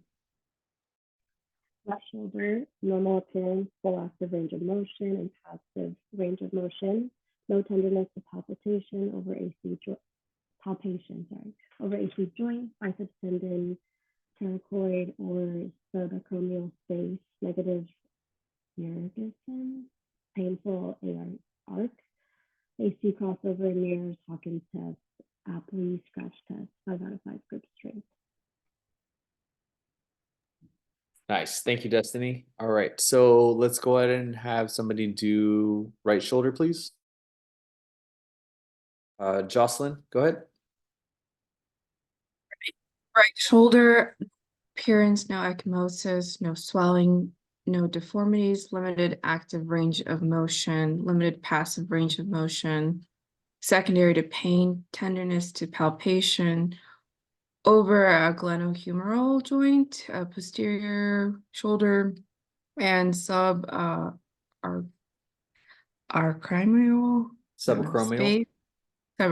space, no TTP or tenderness to palpation, over bicep tendon, coracoid or subacromial space, negative Yergson's, speeds test, positive painful arc, AC crossover nears test, Hawkins test, and Apley scratch test 4 out of 5 grip strength. Awesome. Thank you, Jocelyn. All right. Diagnostics. What's the first thing y'all want to do with this patient? We've already examined him. We see what his range of motion is. We did the special shoulder exams. What's the first step? Nicole? I would say definitely an MRI. Okay, we definitely on the on the steps for sure, but what would we want to do first? Richard, you want to help her out with that? Would we do an X-ray? Let's go ahead and get a baseline x-ray. Excellent. Just to make sure there's no bony abnormalities, make sure there's no, widening of the joint spaces, especially the AC joint, right? He's already having some tenderness in that area too, but let's get an x-ray. Say the x-ray comes back completely normal, then what are we going to get, Nicole? That MRI. Exactly. All right, so let's go ahead and get the x-ray, 2 views, 3 views, just to make sure there's no dislocations. We're going to go ahead and do that. Now, question, I'm sure somebody's going to ask this, why do we get an MRI with contrast versus without contrast? It depends. If you're thinking labral tear, typically we would get an MRI with contrast. Some ortho specialists, ortho PAs want to get it with contrast, but something that's contraindicated to getting contrast would be patients who have a kidney issue, because when we inject the dye in, to be able to see the MRI with the different tears, it's toxic. That iodine that they're introducing is toxic to the kidneys essentially. So you don't want to get an MRI with contrast with patients with issues and history of any kidney issues. Sometimes they'll also have nausea, rashes, itchy hives, and stuff like that. So you'll ask the patient if they've ever had any contrast dye that in the past, and they've had a reaction to it. Okay. All right. So X-ray looks fine. Joint spacing looks good. Humerus looks good here. AC joint doesn't look too wide. And then over here on the MRI, so this is the tendon attachment to the what part? So let's say this is the supraspinatus. Where does it attach to on the humerus? Greater or lower tubercle?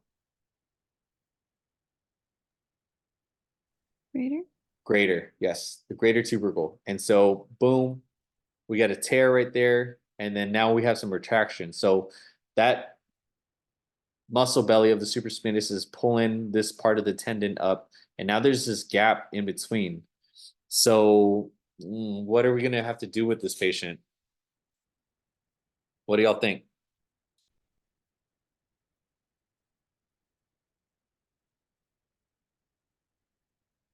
Let's try to think in terms of what would we prescribe him if he's coming in to see us in an outpatient ortho setting.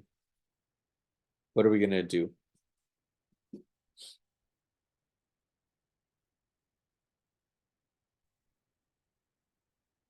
Okay, Emma?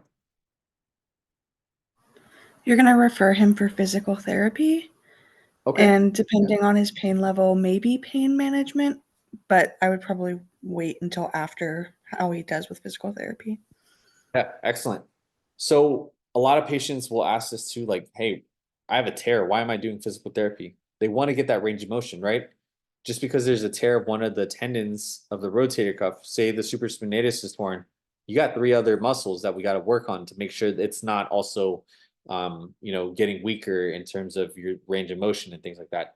Especially if we do have to have surgery, we don't want to be 10 steps behind. We want to be able to have you well prepared for surgery at that point, right?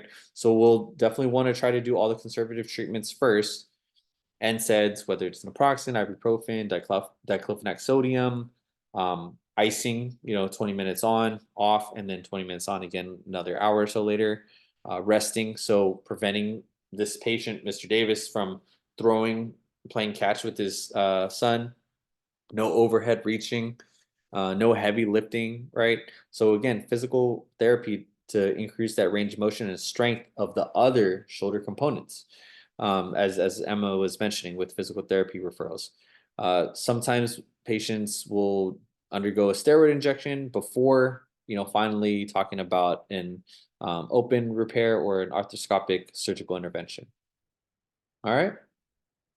Cool. Any questions with regards to that case, that rotator cuff case? All right, all right. Excellent job today, team. This is the last section of this lecture. Y'all heard me mention it earlier tonight. I was talking about buzzwords, right? So some of those resources have those buzzwords in bold and red and alerts. So PA school buzzwords, the pants isn't going to give you a bunch of buzzwords and you just memorize it and you know what condition it is. So what a buzzword is essentially a way for us to distinguish that buzzword with that condition, right? Or that finding on an exam or finding on a diagnostic with that condition, whatever it may be. There's buzzwords all over PA school in terms of different specialties, different modules. I'm just going to go and highlight some ortho ones, but just to kind of give you an idea of, why there are buzzwords and what some of these buzzwords could be. Okay. All right. So Scotty dog sign, right? That sounds a little weird, but you'll kind of see as to why it's given that buzzword. A bamboo spine, that's kind of random. Why would we ever call somebody having a bamboo spine? When patients report in their HPI, they couldn't cover their toes with their bed sheets because it was so painful. Or if you hear something about an onion skin or a sunburst or a moth-eaten tumor on an x-ray or some type of diagnostic, we can pinpoint that to a specific condition. So some of these things are right here and to the right. So a pars interarticularis defect, that's what we would see on x-ray for a Scotty dog sign. Ankylosing spondylitis, that's a spine condition for the lower back, in which we would see that bamboo spine on the x-ray as well. Gout, so patients who have gout have extremely severe pain, and even just like a thin bed sheet touching their toe elicits that excruciating pain. Ewing sarcoma, so it's a type of bone disorder in which you would get that on the imaging. So let me go ahead and show it to y'all. So this looks like a little cute Scotty dog, right? So that's what is shown on a pars in their articularis defect. And over here, bamboo spine. So on the spine, you can see it's not very clear with how a normal spine would be, right? Kind of go back to our one lecture with regards to the spine, lumbar spine. Looks a little bamboo like, right? Like the trees, the trunk of a bamboo almost kind of mimics this radiology finding. And then right here, so you kind of wouldn't see too much of gout on an x-ray, but this is severe gout. Like you can obviously see the soft tissue swelling as well as some probably uric acid crystal buildup right there. But for the most part, I mean, this is kind of a slam dunk diagnosis even before the x-ray, when patients are like, I couldn't even cover my toes with my bed sheets last night. It was so painful. So this right here, look at this lesion on the bone, right? This is probably somebody's humerus. You see that onion skin or sunburst or like something got eaten from the middle right there. That's what we call an Ewing sarcoma. So a sarcoma is some type of bone cancer. And this just happens to be that correlation right there. All right. Next set, unhappy triad. So when you hear this has to do with the knee. So we'll talk about that. 6 Ps. So the pain out of proportion with paresthesia or numbness, pallor. So, lost, it looks, pale and white. Paralysis, you can't move it. Pulselessness, you can't feel a pulse. Poikilothermia, the temperature of when you're feeling it is like hot and just abnormal. So those are the 6 Ps. There's also even like 5 Ps for a skin condition. So there's so many different like 6 or 5 or whatever Ps. So again, these are different type of buzzwords that you're going to come across. Patients, when they complain about when I walk, I feel like there's a pebble in my shoe in between my toes.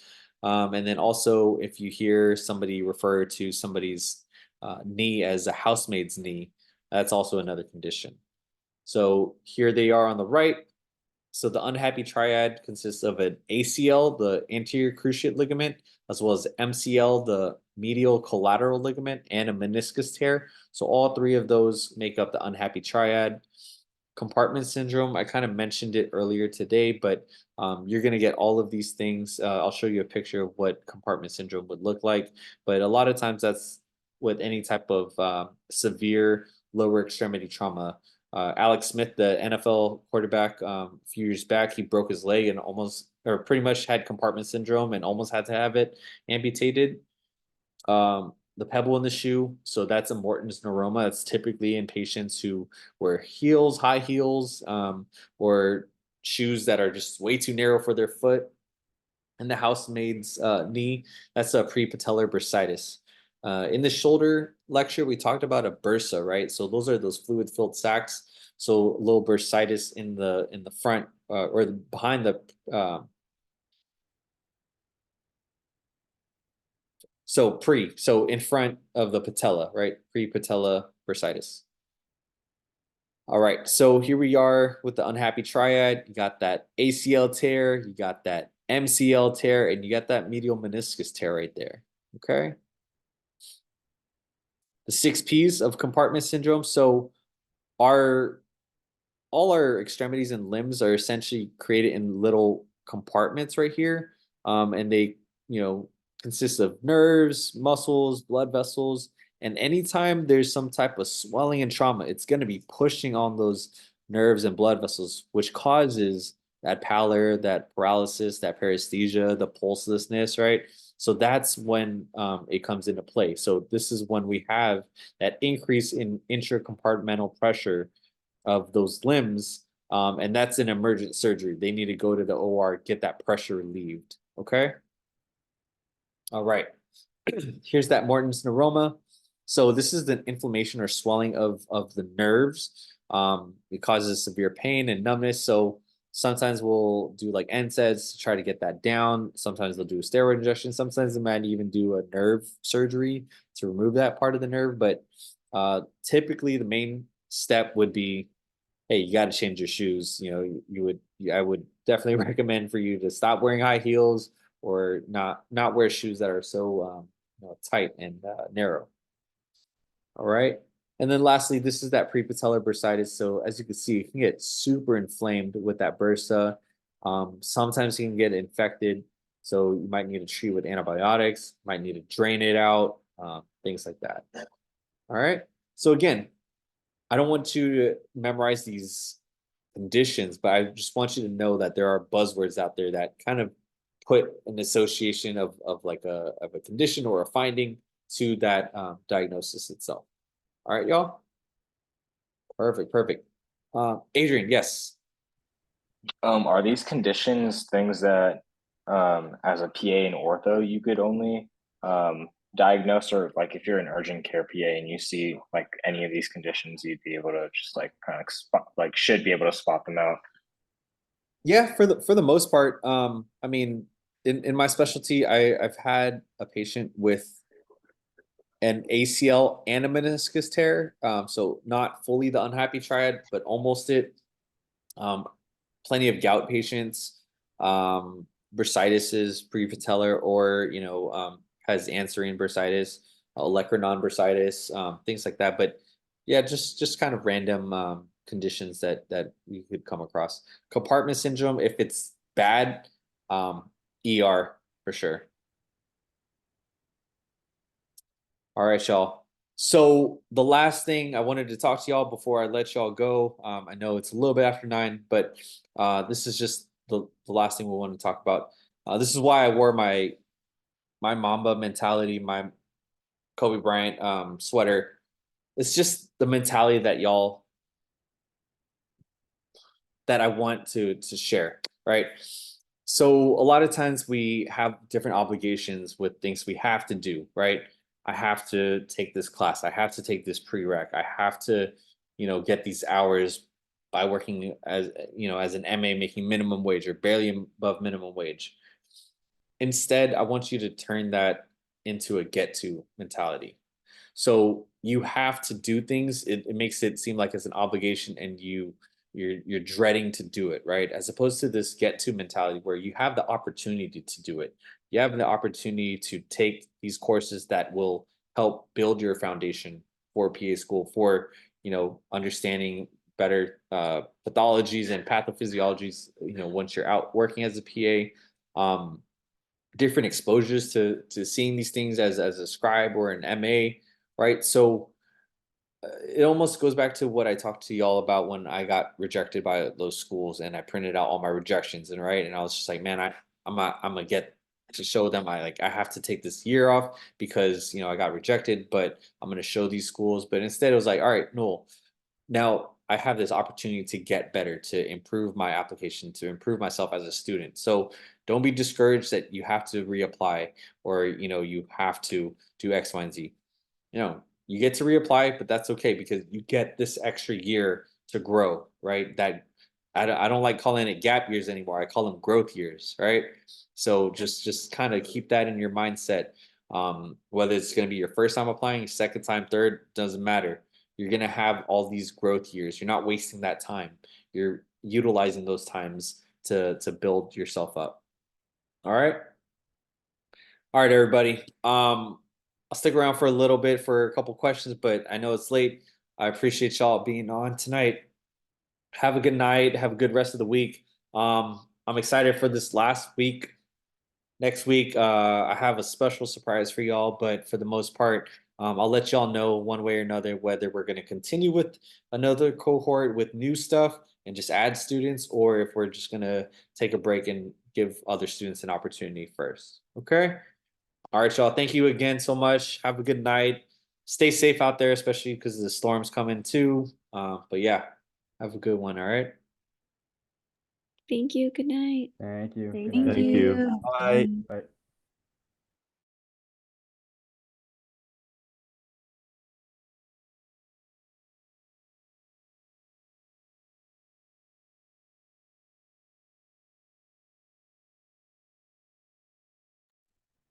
Just wanted to say that was a great ending. Appreciate that. Appreciate that, Richard. Thank you. Yeah, much needed, especially like, I don't know. I mean, I don't know when was the last time we spoke, but I'm still thinking of like med school versus PA. Okay. So, switching that mentality from like have to the get to. Mm-hmm. Yeah, I've started doing that. Well, prior to hearing you say this, but I didn't realize it like as a real thing. It's just like telling myself to go out there and just do it. Right. Right. But yeah, no, that was good, man. No, real good. I appreciate that. Thank you, Richard. No, man, you Much got needed. this. Just whatever opportunities you're coming across, utilize it to the best of your abilities. Yeah, I mean, life is throwing me some storms and stuff, but you just got to do what you got to do at times and Yeah. figure out the rest. You'll But be able thanks, to bro. get through it, man. Of course. Of course. Yeah, I'll see you at the end. Yep. Have a good night. All right. Thanks, Richard. You too. But man, I Hey, just want to Adrian. say thank you. Yeah. Yeah. I just want to say thanks as well. Of course. Yeah, dude, hopefully you'll be able to continue this. But I mean, I know you have like a very like overwhelming schedule too in your own life. So but yeah, this is a super dope idea, like just including like a bigger like class or cohort now, Mhm. opposed to like the like 6 or 7 people shadowing you. But that Right. yeah, Right. this is pretty dope, bro. Thanks Awesome, again. man. Thank you. I appreciate that reassurance, man. I still I'm like, man, what else can I bring to the table and provide, knowledge wise? And it's just a lot of it is just general knowledge, but at the same time, my own personal experiences. So I'm glad y'all find it, beneficial. And so thank you. Yeah, yeah, for sure. I don't think there's like too many like interactive like resources out there that kind of like I know of that is like making it easier for like prospective students to Mhm. kind of like get around that like learning curve once they're in PA school, but this is like definitely like a good like preview. And I think like, yeah, I didn't even think of this. I think there was another part of me that was thinking like, oh, like what apps like would I be able to like learn best from like when Right, note right. taking like once I'm in, because I know there's also that kind of like learning curve if you're not like up to speed with like stuff like that. But this is like I think like a really good like baseline for just like, oh, let's get into school first and Right. like have that preview of like, okay, what can I expect, right? Yeah. So yeah, dude. Awesome. Thank you for that feedback, Adrian. Yeah, dude. I'll see you next week, okay? All right, sounds good. Thanks. All right, Have a man. good Take one. care. See Take ya. care. Bye.